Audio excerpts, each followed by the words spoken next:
Commentarii de Bello Civili, or Bellum Civila, is an account written by Julius Caesar of his war against Gnaeus Pompeius and the Senate. Shorter than its counterpart on the Gallic War, only 3 books long, and possibly unfinished, it covers the events of 49–48 BC. From shortly before Caesar's invasion of Italy to Pompey's defeat at the Battle of Facilis and flight to Egypt with Caesar in pursuit. It closes with Pompey assassinated, Caesar attempting to mediate rival claims to the Egyptian throne, and the beginning of the Alexandrian War. Caesar's authorship of the Commentarii de Bello Civili is not disputed. However, its continuations on the Alexandrian, African and Hispanic wars are believed to have been written by others. The 2nd-century historian Suetonius suggested Aulus Hirtius and Gaius Oppius as possible authors. Title: the Latin title Commentarii de Bello Civili is often retained as the title of the book in English translations of the work. The title itself is Latin for Commentaries on the Civil War. It is sometimes shortened to just Civil Wars, about the Civil Wars, and the Civil War in English translations.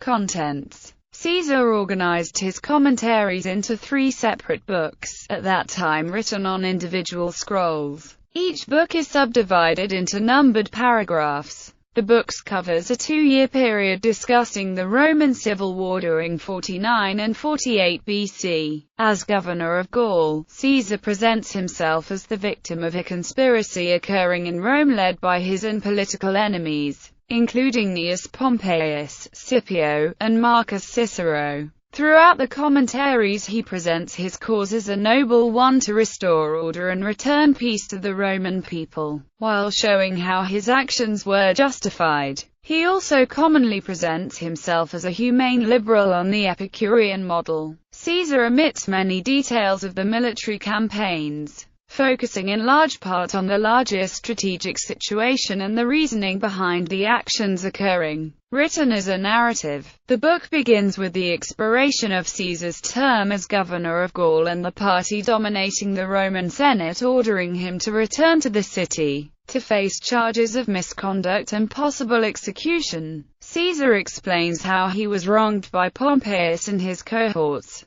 who refused to permit him the triumph that was traditionally permitted to victorious generals. He proceeds with his army to invade Italy from Gaul. Pompeius attempts to raise an army in southern Italy, but is forced to retreat with the army to Greece. Caesar continually points to his efforts to reach an accommodation with Pompeius, and attempts to portray Pompeius as a jealous man only interested in perpetuating a rule in which he and his inner circle control the republic. Caesar and his army follow Pompeius across the Adriatic Sea to Greece after a mop-up operation in Italy and in Spain. In Greece, Pompeius initially has the stronger position, with more troops, controlling many of the strategic areas. Caesar writes a lengthy monologue about the superiority of his army of elite veterans of the pacification of Gaul, and dismisses Pompeius' tactics and the strength of his army. He points out that Pompeius' army was drawn largely from the provinces and was poorly trained. After Caesar successfully outmaneuvered Pompeius' army in the Eastern Balkans, Pompeius and his army gradually fall back into Macedonia. Caesar then writes another monologue portraying Pompeius as a coward because of his refusal to make a stand against Caesar, whose army was beginning to have supply problems, and pointed to Scipio as the primary obstacle to peace.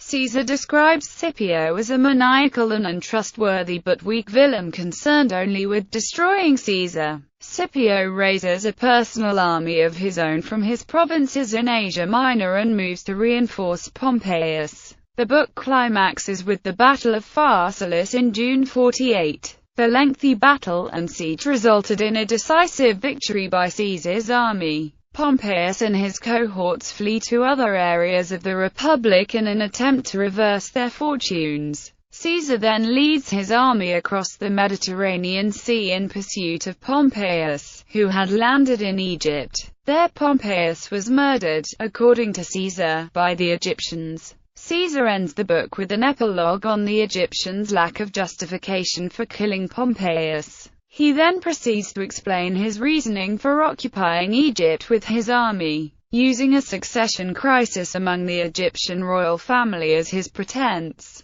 The Egyptians resisted and Caesar seized the Pharos. The book ended with the line, Haec initia belli Alexandrini fuerent. The events of the book were followed by the book's Alexandrian, African and Hispanic wars, written most likely by officers of Caesar's armies. Criticism and revival. Modern historians lament the fact that Caesar omits many important details about the military events, primarily because the book is the only source known to exist for many of the events that occurred in it, but also because it was written from the unique perspective of the most powerful figure in the Republic and one of the most notable generals in human history. Some modern historians have further suggested that Caesar also does not present a neutral picture and at every opportunity distorts the goals and positions of his enemies in favor of his own position, but does so in a subtle manner, sometimes difficult to detect. The book was for a time lost, but was rediscovered in Italian city archives in the Middle Ages.